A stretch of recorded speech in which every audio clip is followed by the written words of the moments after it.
24 सितंबर 2016 LOC से करीब 50 kilometre अंदर घने जंगल में पैरा एसएफ के कमांडोज बाज की तरह नजर टिका के बैठे हैं।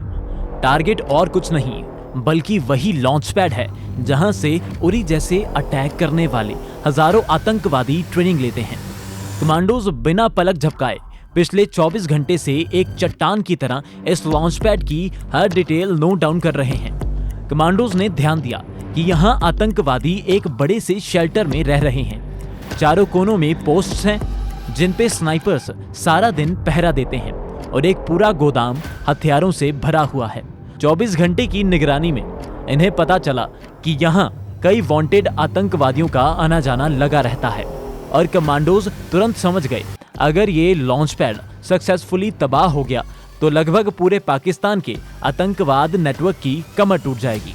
सर्विलियंस खत्म करके कमांडोज बिना किसी को खबर लगे अपने बेस वापस चले जाते हैं और जाते ही एक मैसेज सीधा आर्मी चीफ दलबीर सिंह को भेजते हैं। हम स्ट्राइक के लिए तैयार हैं।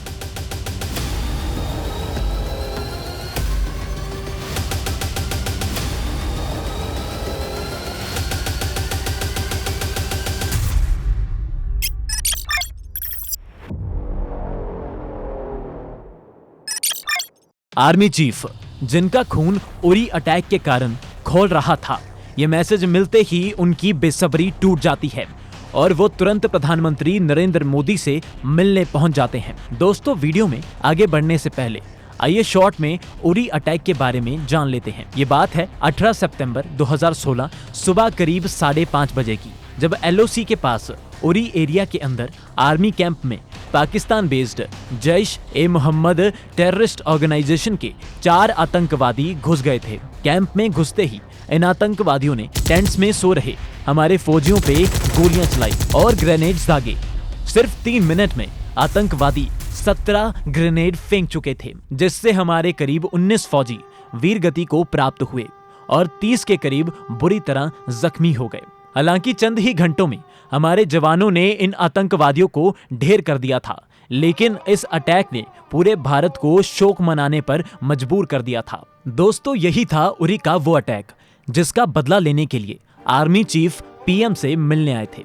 आज प्रधानमंत्री मोदी आर्मी चीफ के सीने में जल रही प्रतिशोध की ज्वाला को देखते हुए वही तुरंत कैबिनेट कमेटी ऑन सिक्योरिटी की मीटिंग बुलाते हैं। इस मीटिंग में प्रधानमंत्री नरेंद्र मोदी, आर्मी चीफ दलबीर सिंह के साथ साथ अजीत डोभाल भी मौजूद थे और सभी का मन एक ही दिशा में सोच रहा था। सबके मन की बात अचानक आर्मी चीफ के मुंह से निकलती है और वो बड़ी बेबाकी से खड़े होकर कहते हैं, सर, उरी अटैक की वजह से मेरे सोल्जर अंदर से टूट चुके हैं और अब ये सोल्जर सारी हदें पार करने के लिए तैयार हैं। साथ ही हमने सारी तैयारी भी कर ली है। ये सुन पूछते हैं, दलबीर साहब, आपका प्लान क्या है? इसके जवाब में जनरल दलबीर सिंह अपनी सारी प्लानिंग समझाने लगते हैं और फिर अंत में कहते हैं, सर, हमें पाकिस्तान में घुसकर उसकी छाती पे चढ़कर सर्जिकल स्ट्राइक करनी होगी। ये सुन सभी एक पल के लिए मौन हो जाते हैं, लेकिन प्रधानमंत्री मोदी इस कमरे की चुप्पी को अपनी भारी आवाज से तोड़ते हुए कहते हैं, दलबीर जी, मैं चाहता हूं आप इस प्लान को अंजाम तक ले जाओ।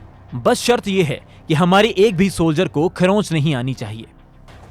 खुद प्रधानमंत्री से यह जवाब सुन जनरल दलबीर का उत्साह दोगुना हो जाता है और अभी इस पल से 140 करोड़ भारतीयों के गुनाहगार पाकिस्तान में बैठे उन आतंकवादियों को नरक का दरवाजा दिखाने की तैयारी शुरू हो जाती है। मीटिंग खत्म होते ही जनरल दलबीर द्वारा पहले से सिलेक्टेड 4 और 9 पैरा की सबसे घातक कमांडोज को मिशन की तैयारी करने का सिग्नल भेज दिया जाता है। ये पैरा कमांडोज की यूनिट कोई साधारण सी यूनिट नहीं है, क्योंकि इन यूनिट में वो कमांडोज हैं जिन्हें आतंकवादी अक्सर जिन कहकर पुकारा करते हैं। ये वो यूनिट है जिनका नाम सुन अक्सर आतंकवादी लड़ने से ज्यादा हथियार डालने में विश्वास करते हैं।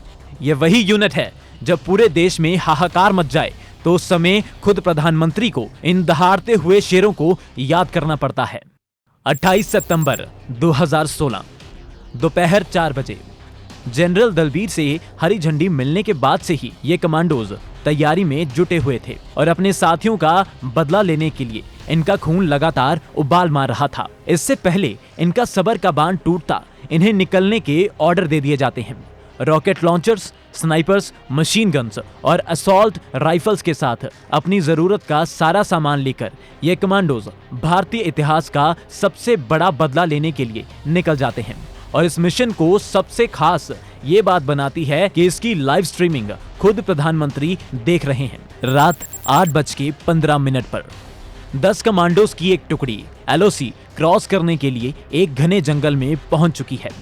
लेकिन ये इतना आसान नहीं है जितना हमें कंप्यूटर स्क्रीन पे लगता है, क्योंकि इन कमांडोज का रास्ता माइन से घिरा हुआ है। सांप से लेकर तेंदुआ, भालू तक हर तरह का खूंखार जानवर इन कमांडोज की मौत और जिंदगी के बीच की दूरी किसी भी वक्त खत्म कर सकता है। और अगर ये भी काफी नहीं तो POK में घुसने पर इनका स्वागत खुद पाकिस्तानी गोलियों से किया जा सकता है।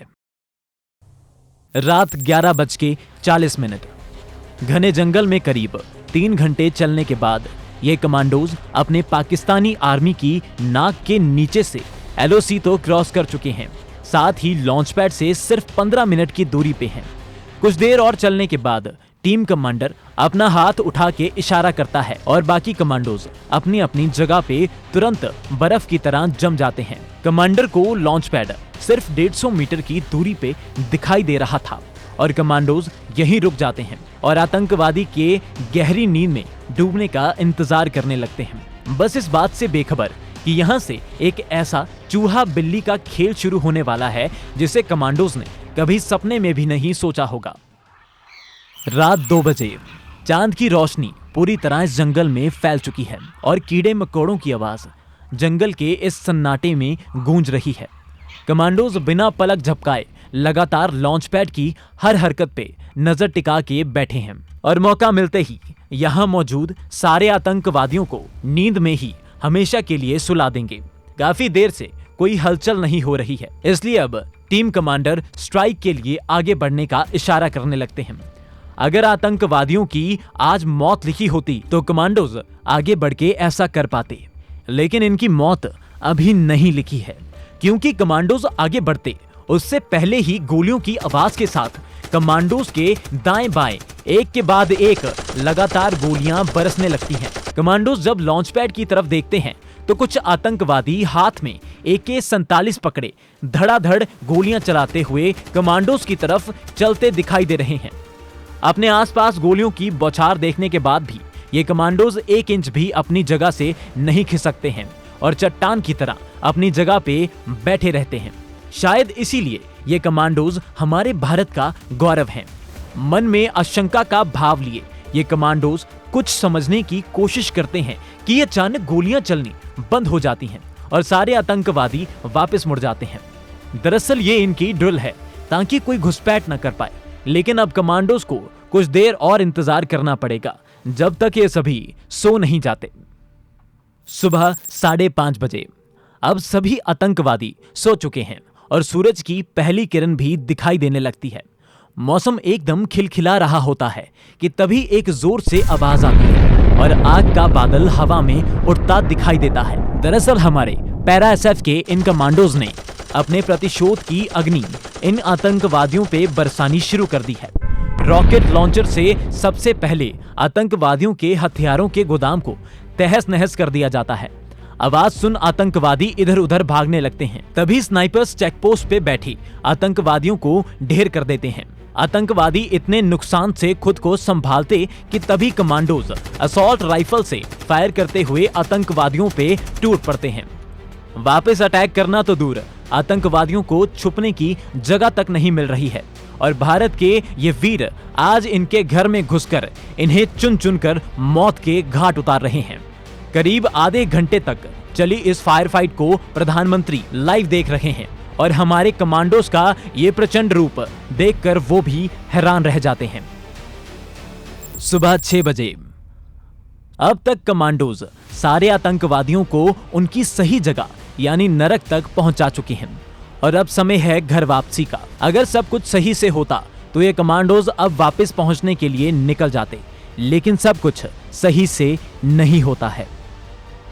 कमांडोज जैसे ही यहाँ से निकलने लगते हैं, उनके ऊपर पाकिस्तानी आर्मी की गोलियां बरसनी शुरू हो जाती हैं। कमांडोज कुछ भी कर मिशन की सीक्रेसी खराब नहीं होने दे सकते थे, इसलिए वो चुपचाप यहाँ से पीछे हटने लगते हैं। अब कमांडोज बड़ी तेजी से भारत की तरफ आगे बढ़ने लगते हैं और इनका पीछा पाकिस्तानी गोलियां लगातार करती रहती हैं।